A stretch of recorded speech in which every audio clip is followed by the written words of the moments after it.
The handover between two legendary magicians, the first wizard of the last century and the last wizard of the new century. For Detective Conan, although it is an adaptation of the manga, about half of the episodes are original because the author often asks for more serialization time. Plus, it's a work that's been out for the span of 20 years.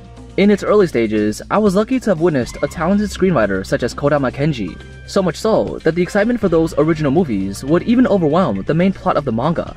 Then I witnessed Urusawa Yoshio, a genius in another sense.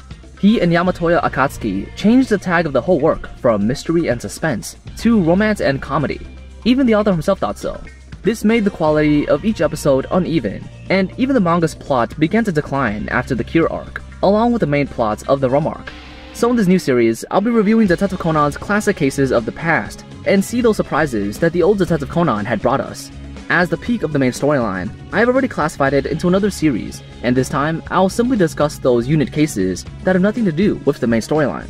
In the early days of Detective Conan, as long as it was adapted from the manga, the total time being more than an hour and a half, and it being a case with Hattori Heiji involved, then it must have been quite exciting.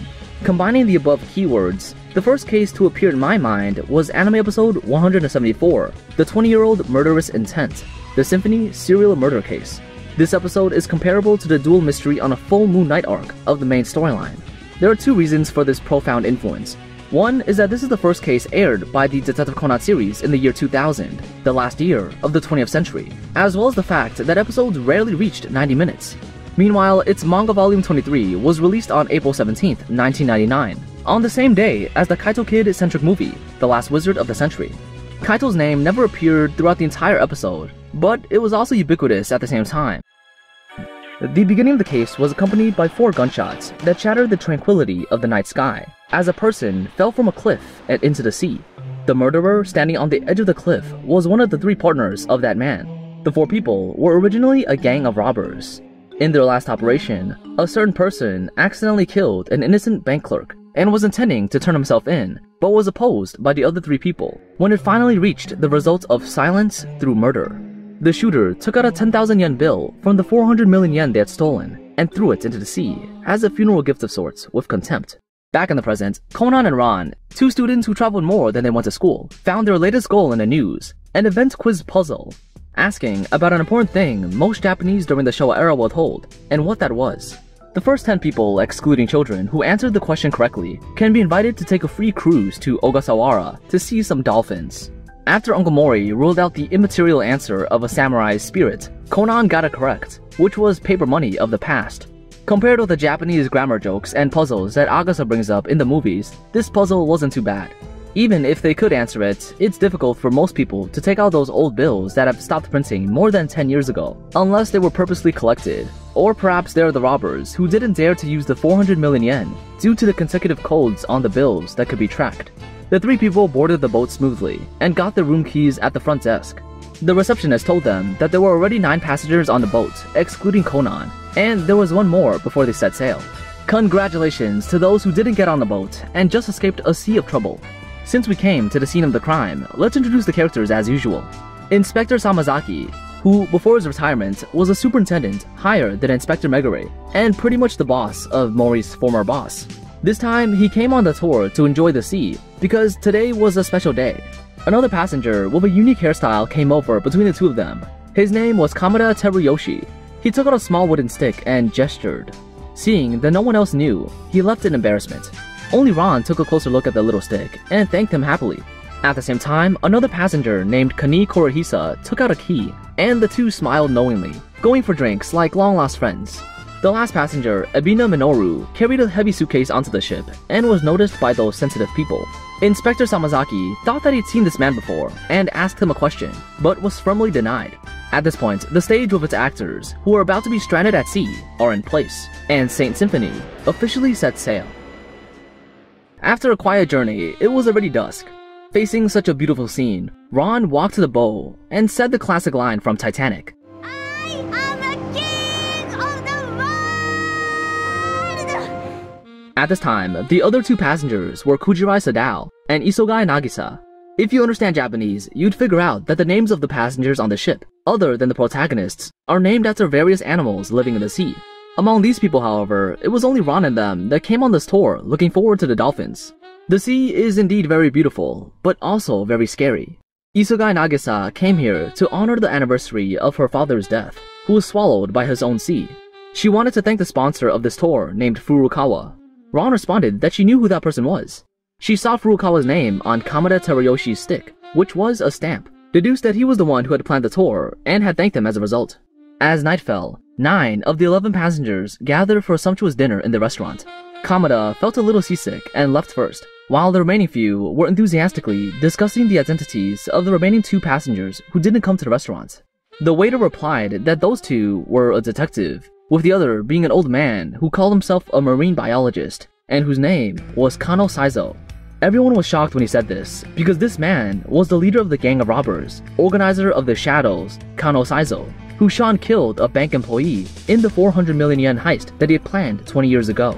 Inspector Samazaki immediately took Mori along with him to the room where that old man was. But let alone a person, that room was empty, and there was no trace of anyone ever being there. So everyone decided to separate in order to search. Samazaki went to the other floors, while Mori became suspicious of that detective who never showed up in the first place. I also knew that the only detective who could appear in this 1.5-hour special, not to mention being comparable to Shinichi, is of course the great detective of the West, Hattori Heiji.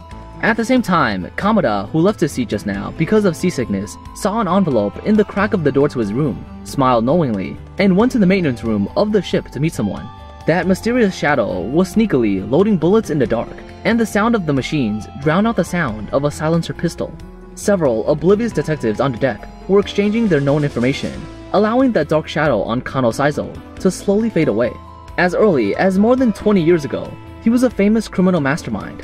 His plans were always extremely thorough, plus with his superb skills, he toyed with the police every time and earned the nickname, the Organizer of the Shadows. That near-perfectionist style is similar to someone we now know as the Magician under the Moonlight, including the principle of not harming anyone in a criminal operation. However, in a bank robbery 20 years ago, a person was implicated by his actions and died, leading him to disappear. He was then found at sea, with bullet holes with blood on a coat he was wearing during the crime, and he was widely believed to be dead. For some people, they think that these were just another carefully arranged trick by this magician, especially Inspector Samazaki, who was investigating him and is even more convinced of such. It had been more than 20 years since the crime was committed. The legal prosecution period for homicide in Japan is 15 years. If he was caught now, he couldn't be convicted for that. But the prosecution period for the robbery can last for 20 years, and that will occur at 12 AM this evening. Time is quite frankly money for them, because if they could find Kano Saizo within these 2 hours, force him to reveal the position of his subordinates, then the police still have the chance to get back the stolen 400 million yen, as the right to arrest them is lost once the ship arrives at the destination. Mori and his superior continue their search. Ron leads Hattori as well as Conan to go towards the restaurant. Watching Ron talking to her dad, Samazaki thought of his daughter. In the restaurant, Hattori mentions to them the reason for his coming along on this tour. A letter was sent to his residence a week ago, which entrusted him to board the ship to the destination of Ogasawara to investigate a certain case. The letter also attached 100,000 yen in old bills, and the sender, named Furukawa, was the planner of this tour. During the chat, the expressions of the other passengers gradually changed, and Isugai Nagisa asked them if they found the man named Kano Saizo. On the other side, Kujirai Sadao frantically tried to turn on his lighter when Kani Korihisa greeted him, holding a matchbox with the same key as before. Abina Minoru looked at the 2 men with some dissatisfaction. Then everyone came to the recreational room to pass the time. This time, it was Abina Minoru's turn to be very time-conscious, mentioning that tomorrow was an important day for him. When it was approaching 12 o'clock, Mori came to the lounge with nothing, and several other passengers left for various reasons as well.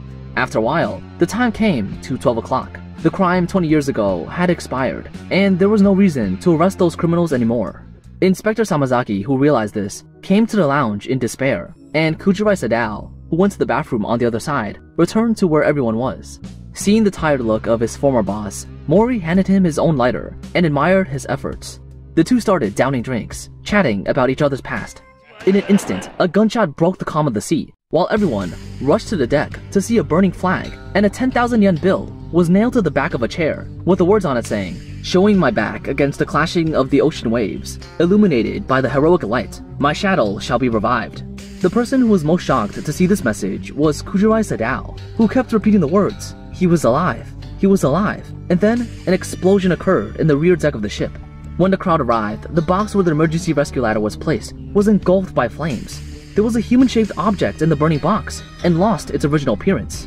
It was impossible to determine this black corpse and its time of death. The fire started when the gasoline in the gasoline tank next to the body ignited. When they were looking for people before, the box was covered with plastic sheets and tied with ropes. They had judged that no one could be hiding within it, so they didn't search there. Because of the heat-stiffening phenomenon, the charred corpse exhibited boxer-like joint bending, as if showing off the watch on its left hand. People began to deduce about the corpse in an attempt to determine the identity of the victim. First, it was Abina Minoru who deduced from the person's watch that this person was Kani Kurihisa, who was missing from the recreational room after leaving, further evidenced by the remains of clothing fragments on the corpse. But in the eyes of the two detectives, all this was just a trick prepared by the murderer. The watch band of the deceased was loose, which meant that the murderer hurriedly put Kani's outfit on another person's body and forgot to adjust the looseness of the watch. At the same time, they found polyethylene glycol nearby, which was deformed by the high temperature. This material is widely used in cosmetic surgery. The detectives suspected that the criminals from 20 years ago were now coming on the ship with new faces to find their former partners and the two people who have had close contact with him. Kamada, as well as Kujirai, who had been afraid since the beginning, were the other two offenders. Then, everyone gathered in the restaurant for interrogation. All of the crew members on the ship had their own alibi. 3 of the 11 passengers were missing. The old man who called himself Kano Saizo, Kani, and Kamada, these 3 people, while the deceased must be someone among them. The known clues have been deduced, and next up is the substantial evidence. Conan found some bloodstains in the maintenance room, an empty bullet casing, and a piece of paper from Furukawa Masaru that said, "I'll wait for you in the maintenance room." From the wound on the head of the charred body and the size of the bullet casing, it can be inferred that the deceased was the recipient of the letter. Hattori also found a note with similar content in the trash can in the bathroom in front of the restaurant, and the recipient of this letter should be Kujirai, as the crew witnessed information that he was looking for someone at the location he was mentioned to go to in the letter, and he had a scared expression just now because he had almost gotten burned like that corpse. However, now he's pretending to have amnesia and refuses to reveal any information. Based on the existing clues, the two of them formulated the first version of their deductions. The murderer was one of the 3 former subordinates, and now, 20 years later, that person maliciously wanted to have all the money to himself. As a result, he planned this trip and fabricated an old man named Kano Saizo to interfere with the others. He called the others 2 out by letter and killed them separately. First, he fired several shots on the top deck of the ship to gather the crew and passengers to a certain place. Then, he arranged the words on the bill, the burning flag, which was used to distract their attention, and took the opportunity to go into the rear deck of the ship to set the fire. However, the two detectives disagreed on the most crucial point, the identity of the murderer. Hattori believed that the murderer was Kamada and the deceased was Kani. The watch was the evidence, while Conan believed that the murderer was Kani, the deceased was Kamada, and the watch was a trap. This sparked a rivalry between the two detectives. Hattori told Conan to return the watch to the body, and the two separated to begin their search. Several other passengers left the restaurant one after another. Conan asked the crew if there was room for people to hide in the ship, while Hattori unexpectedly went to the bow and looked out into the sea. All of a sudden, he found something that was enough to make all the previous deductions collapse. He was wrong, and Kudo was wrong. When Hattori decided to start over with his deduction, a shadow appeared behind him.